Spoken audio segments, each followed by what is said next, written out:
The Amazing Digital Circus finale finally came out, and everyone is surprisingly very mixed on it. I use surprisingly very loosely there, but as you'd expect with any ending to any show, really, a lot of people are really mixed on how they feel about it. Some are calling it great, some are calling it okay, some are just outright hating it. So I thought, why not hop on the opinion train and just voice how I feel personally about the episode. This isn't going to have like some sort of like, you know, beginning to end. I'm just going to go to random segments that I had personal strong emotions on, most of which were, I'm going to be honest, kind of negative, considering like the rest of the episode to me was okay, but there was just a lot of moments where it felt very bad. I'm just going to be honest. So I thought, why not? Let's just make a video and just see how this goes. But without further ado, let's get into the video. Also, before I go into like the actual next segment of the video, I just want to say the new Angry Birds trailer looks pretty good, in my opinion at least. I mean, I just hope they don't fill up the cast with like a bunch of like celebrities to make all the parents buy the tickets or whatever. But aside from that, it looks pretty decent. I'm excited to watch it. But on like a serious positive note, the new, I guess not new, it came back all the way in May, so I mean, well, you know what I mean. The movie Obsession was insanely good. Like, I watched it last night at like 4 a.m. Holy, have I never been so sad and just like scared, and oh my god, it was amazing in every way. I honestly might make an entire separate video just on that movie. If this video gets popular enough, you can leave your opinion and let me know if you would want to see that. But like, Obsession, oh my god, it was so good. I honestly wish I could watch it again for the first time. Also, another side note, the SML parody was pretty fucking funny. But anyways, with that, let's actually get into the video.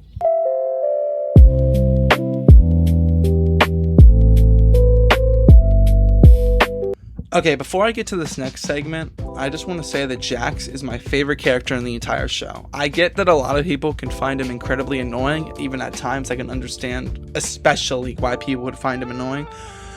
But to me, he's always been my favorite character just for how funny he is and how relatable he can be at times, especially in the pilot. Pilot Jax was easily the funniest Jax we've ever had. Like, he was on a different level, bro. Holy shit. But now, I want to ask you, do you believe that Jax abstracting was handled well? In my opinion, it was not. Not in any sort of way. It was handled very poorly, in my opinion. Because, like, he just goes off screen and just fucking walks away, and then he comes back. You know, no, I'm just going to play the clip. I'll literally play the clip, and you can see what I mean.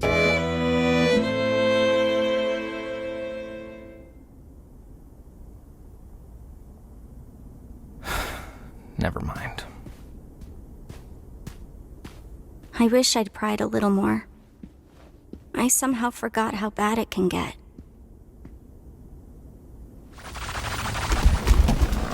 Like, do you see what I mean?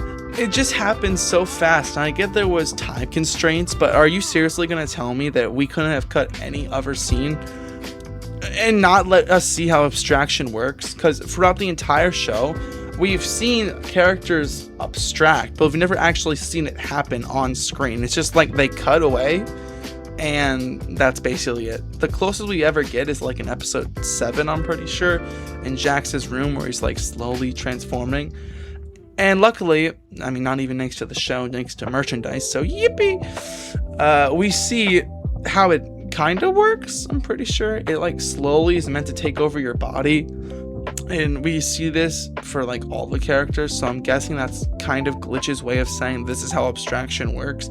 But I feel like it would have been way cooler to see how it actually works instead of just having merchandise and hints towards it. I feel like it would have brought a lot more character to Jax if he was slowly abstracting and realized how much wrong he's done throughout his entire time in the circus. That would have been a lot more emotional and probably would have actually made me cry if we see him like slowly just regret as he's slowly transforming. Like, I don't know. I feel like it's really a missed opportunity in my opinion, but that was just, I don't know, it was my nitpick. I feel like later on in the episode they do a lot more justice to him, but like, bro, walking off screen and then just coming back and being abstracted is so like lame.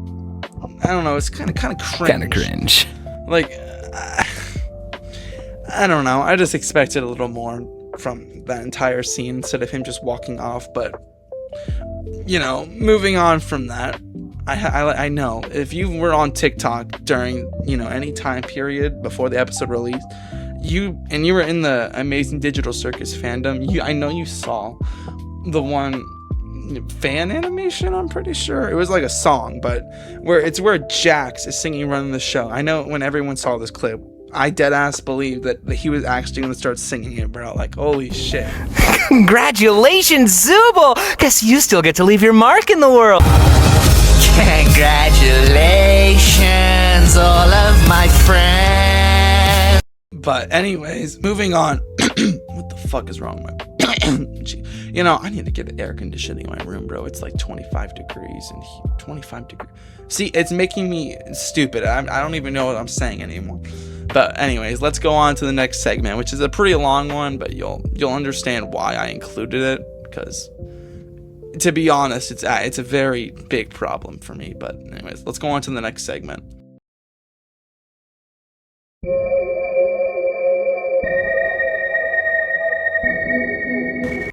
Okay, I'm just gonna keep it simple for this next little part. The episode overall, and I feel like I speak for a lot of people when I say this, it was just so confusing, like, in general.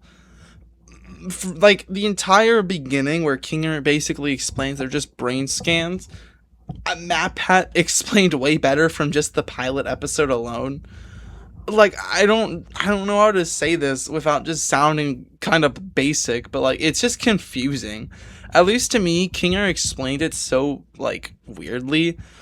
Like, for us to just interpret, like, oh, yeah, there aren't actually real people. They're just brain scans of people. Which, if he would have just said that, it would have been a lot better. I don't know. I feel like he just didn't explain it well, and I had to, like, do my own research after the episode to even understand it. That's kind of a problem with a lot of glitch shows, in my opinion.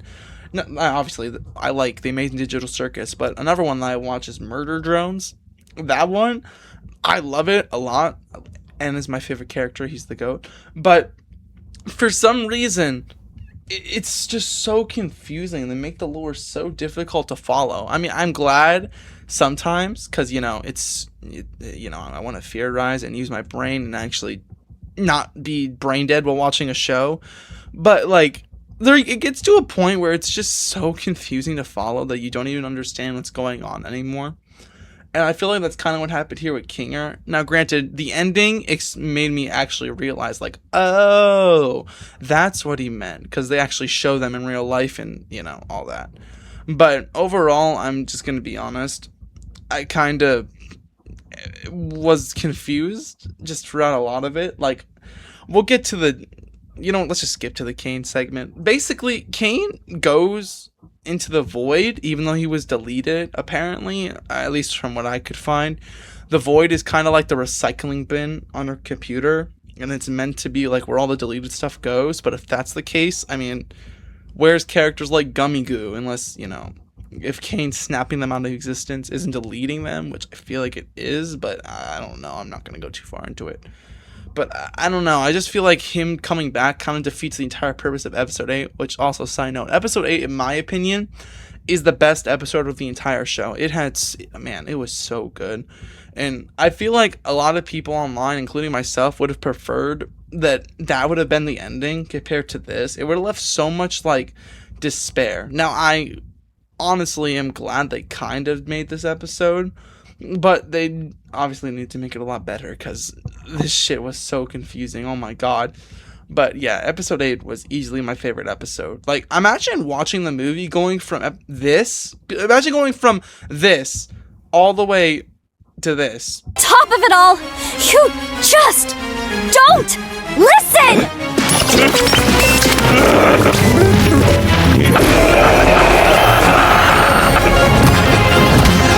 I'm gonna put you freaks in your place!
Wait, no, shit.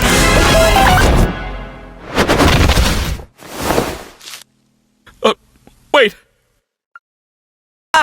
Don't act like you don't like it, sweet cheeks. Meet me in my room after the funeral. Don't be late.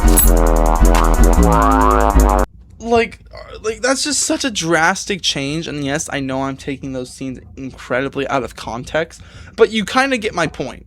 Like, the drastic change in quality is very kind of weird, if that makes any sense. Like, it's just weird, and I feel like I know why. I'm pretty sure Gooseworks might have taken some kind of like hiatus or whatever while creating those 2 episodes, and didn't go back and look at episode 8, and then she just kind of went off on whatever and made episode 9, which, hey, honestly, no hate to Gooseworks. She has gone through a lot with this community, and I honestly understand the feeling of feeling, holy shit, this room is killing me, bro. It's like over 80 degrees in here, oh my god.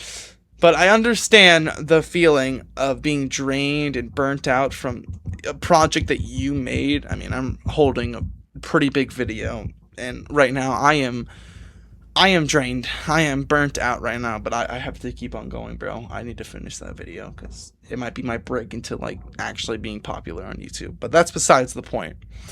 The point is, I don't want to blame Gooseworks because I understand, but like, it's just such a drastic change, and honestly, it's kind of a compliment and not a compliment at the same time towards Gooseworks, because episode 8 was just so good. Like, I remember when that episode came out, everyone was loving the show to like bits, bro. It was genuinely insanely good. But then episode 9 came around, and now we're here. But that's besides the point. But going back to Kane, why is he back? It kind of defeats the entire purpose of episode 8, like, as a whole. Obviously, there was more to episode 8 than just, you know, Kane getting deleted.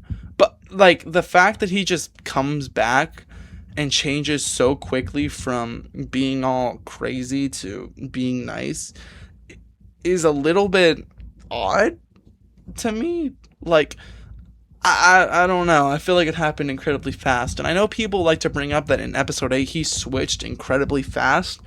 But you gotta understand, for the last 7 episodes up to that point, he had been slowly being belittled by the cast of characters, like, over and over and over, and eventually, you know, episode 7 was kind of his snapping point, and then it leads to episode 8, which, you know, we all know what happens there.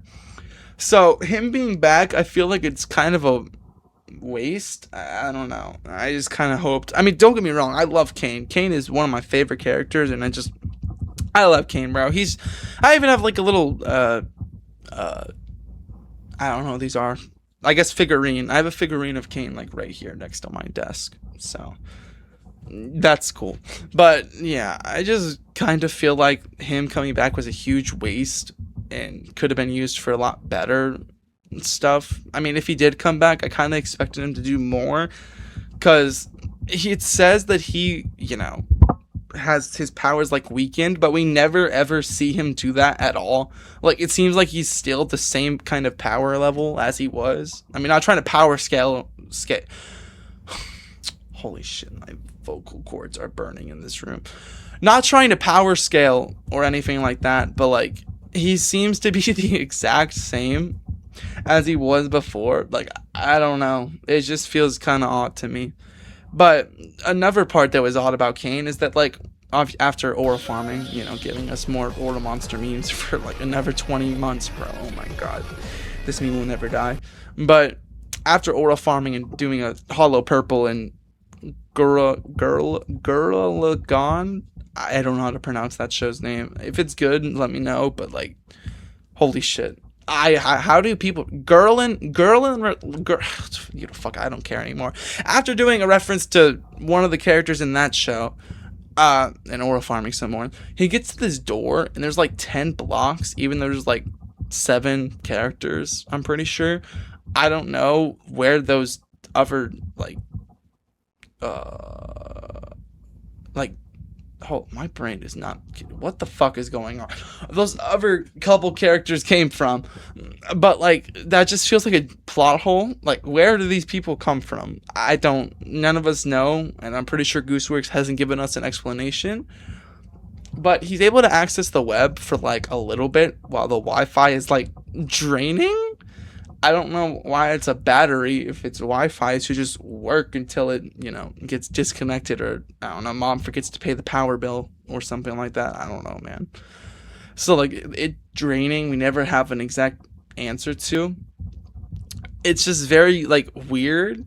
And also we get like this little cutaway to Scratch being summoned into the circus. I feel like a lot of people believed this was Scratch like coming back because Kane figured out how to bring back all the abstractions. But no, it wasn't him coming back. It was just a flashback out of nowhere. I don't know. It feels very weird. Like, you see what I mean? This episode's just very confusing, especially towards the end. But going back to this whole scene, he starts accessing the web, and see if this room is making me fucking start tweaking. Oh my god.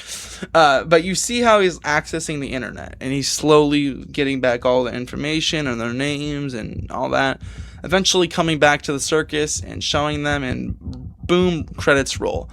I feel like this segment wasn't horrible aside from like the plot holes with the 10 characters and all that.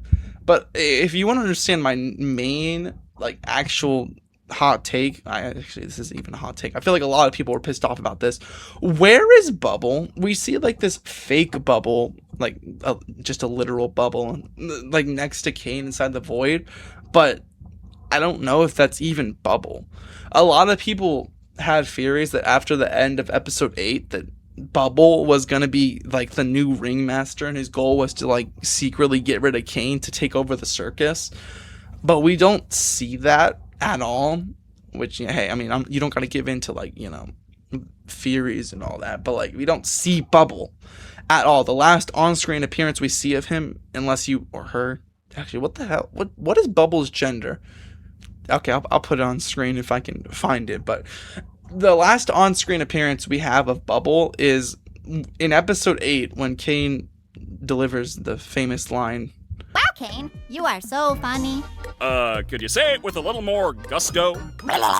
That's better. and then after that, we just never see Bubble ever again. Like, ever. For some reason. I don't know whatever happens to Bubble. A lot of people believe that Bubble just got deleted along with Kane, but if that's the case, where is Bubble? Like, he's not in the void. I feel like Kane would still care about Bubble. I mean, in the end credits, we literally see Kane making a Bubble cookie. So Bubble is clearly still, like, in Kane's mind. So it's weird that he doesn't even bring Bubble up at all.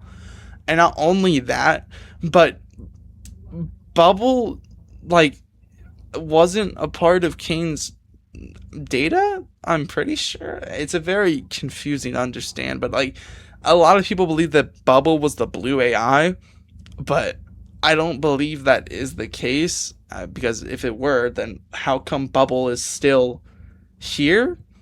Like in episode 8 we saw Kane, which I'm guessing is the red AI. I'm pretty sure that's pretty obvious, but we see Kane like eat the blue AI.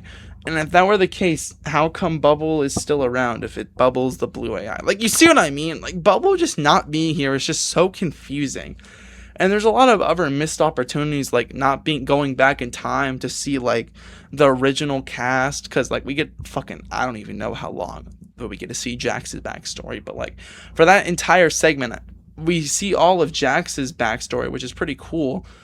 But, like, we don't see any of the old characters at all, and it's kind of sad, I'm gonna be honest. I would have liked to see how Scratch and Kinger got along, and all that. Actually, speaking about Kinger, why don't Kane and Kinger, like, talk about, like, how basically Kinger is Kane's, like, dad? It's very weird that this isn't brought up at all throughout, like, the entire series. The most we get is, like, the "where is Kinger" line. which is Loki still kind of scary. Like when let me go back to episode 8, bro, because that episode was so good. Oh my god, that left so many people, including myself, with just like utter despair. Because imagine if he teleported Kinger and this just went on forever, this forever torture cycle. Like, kind of like I have no mouth and I must scream. Peak book, by the way. Also, I want to thank the Amazing Digital Circus, because I probably would have never found out about that series if it weren't for it. So, thank you. But overall, I just want to say that this episode was overall just kind of a mess of a lot of just stuff. Like, I'm trying to use more sophisticated words here, but that's like all I got. I'm going to be completely honest. It was just so, like, this heat in my room is not helping me think, bro. But it was just a mess. I'm going to keep it a buck. It was just a mess overall. A lot of characters felt filled, I guess, if that makes sense. Like, their character development wasn't completed. Especially, like, Zubul and Gangle. They felt incredibly sidelined in this episode. Same with Kinger. But, like, Jax got, like, the entire episode. And I love Jax, but, like, I would still love every other character in this this room. This room is genuinely gonna kill me. Oh my god, the heat in this room. Okay. But I love every other character. It's just so disappointing to see Gooseworks not utilize them and focus it all on Jax, which apparently Jax is meant to be like a self-insert of Goose, which, it's fine to have a self-insert, I guess, but when it takes up the entire episode, it feels kind of bland and boring and like missed potential, if that makes sense. I'm sorry if my words are not making sense right now. This room is genuinely like, it's like 80 degrees, bro. My PC is overheating, holy shit. But anyways, this, you know what, I'm just gonna stop mentioning the room. You get it, it's hot in here. But yeah, I wish that this episode focused way more on everyone else and even showed some flashbacks of the super old circus before even Jax got there. That would have been really cool. Some positives, though, before I end off this video. I feel like Ribbit's character was actually surprisingly well explored for the little time that we got to see them.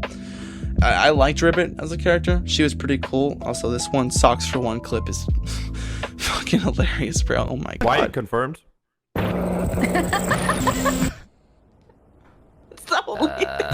See?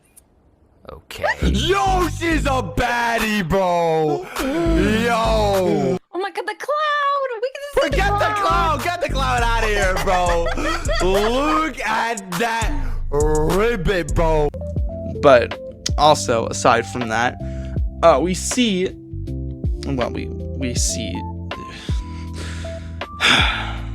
80-degree room, bro. We see Kaufmo, and Kaufmo is unironically the most chill person in this entire circus. How did bro abstract is like my question, because I get like he went insane from the exit, but aside from that, he was completely sane, it feels like, for like all the time we got to see him. Kaufmo is genuinely my goat, bro. I wish we got to see more of him, but that's besides the point. But I guess to just wrap up this video, I feel like this episode needed a lot more time, or it should have not ended how it did. It should have led into like episode 10, which, I apparently Goose didn't have that, or it was very limiting and she didn't feel like doing it, or like, I don't know, whatever the case is, this should have gone on for way longer to explore way more.